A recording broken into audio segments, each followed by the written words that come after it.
هەبوو تونەبوو بیرێک هەبوو ڕۆژێکی پیر دخوازە تەندوورە خۆ دادە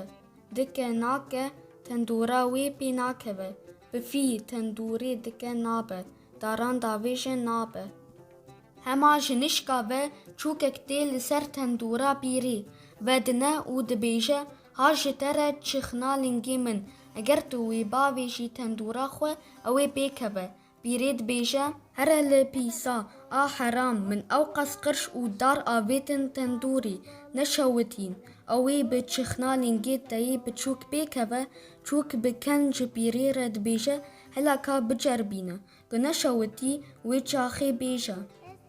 pîrê ji neçarî çixna lingê çûkê digire û davêje tendûrî dema ku çixna dikeve nav dar û qirşikan tendûrê pîrê pê dikeve pîrê ji kêfan dide lotikan pîrê tendûra xwe sar dike û nanê xwe lê dixe berî ku pîrê nanê xwe ji tendûrê derxe çûk tê li ser tendûrê dilûse û dibêje qewet be pîrê ka çixna lingê min heyran min çixna lingê te şewitand bi Xwedê ez nizanim divê tu yan çixna lingê min didî min yan jî heftnanan pîrê dike nake nikare tiştekî têxe serê çûkê radibe ji neçarî heftnanan dida wê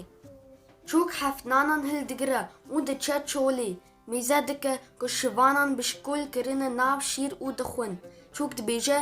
ey ma bişkûl û şîr tên xwarin ha ji were heftnanên lewaş û xweş hûr bikin û têxin nav şîr û bixwin şivan şêrê xweyê bi bişkûl dirjînin ji nû ve şîr didoşin û nan hûr dikin û dixin nav şîr bi şahî dixwin dema ku şivan nan û şîrê xwe diqetînin çûk tê li ber wan dilûse û dibêje gelî şivanan ka heftnanên min heyran nan çi me nan xwarin bi Xwedê ez nizanim yan hûnê heftnanên min didin min yan jî heft beranan şivan mêze dikin ku tu çarê nîne heft beranan didin çûkê çûk heft beranên xwe hil digire û diçe gundekî mêze dike ku dawet e şahiye kêfxweşiye piştî bistekê xwarina dawetê tê çûk lê dinêre ku çi bibîne req û beq ser jê kirine nav xwarina dawetê û dixwin çûk dibêje ey ma req û beq jî tên xwarin ha ji were heft beranên sor ji xwe re ser jê bikin û bixwin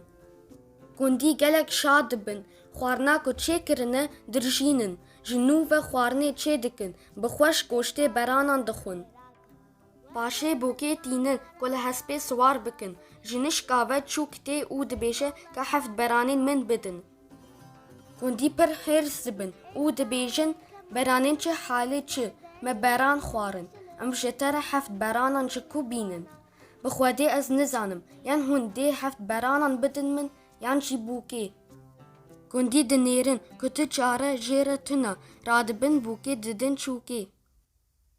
çûk bûkê hil dide û berê xwe dide çolê mêze dike ku vaye şivanek derketiye ser zinarekî û li bilûrê dixe li hember şivên radiweste û dibêje şivan û ma nabe ku ez vê bûkê bidim te tu jî wê bilûrê bidî min şivan ji kêfan difire wey li ser serê min li ser çavên min çawan nadim çûk bûkê dide şivên şivan bûkê dibe li xwe mar dike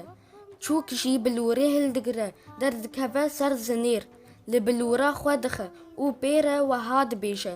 tu min çixna lingê xwe da bi heftnanan tu min heftnanan dan bi heft beranan tu min heft beranan da bi bûkekê tu min bûkek da bi bilûrekê tu tirû